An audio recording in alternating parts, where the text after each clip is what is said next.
যেখানে মানুষকে সিঁড়ি দিয়ে নামতে হয়, এই রকম একটা ডেকের নিচে আগুন জ্বালানো হলো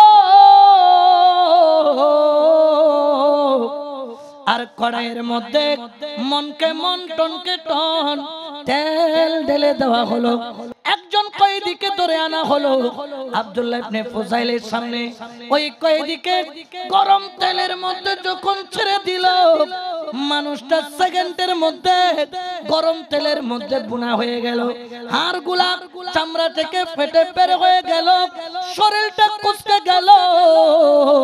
হযরত আব্দুল্লাহ ইবনে ফুযাইলকে বলা হলো, একটু আগে যেইভাবে ফ্রাই করা হলো, ও আব্দুল্লাহ ইবনে ফুযাইল তোকে এখন ওই তেলের মধ্যে ঢেলে দেওয়া হবে।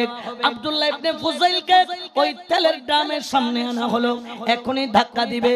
দেখতেছেন টপ টপ টপ টপ করে আব্দুল্লাহ ইবনে ফুযাইলের চোখের পানি পড়তেছে। বাদশা মনে করলেন যে কিন্তু চোখের পানি ঝরতেছে, মনে হয় অন্তরের মধ্যে মৌতের ভয় আছে, বাঁচতে মনে হয় চায়।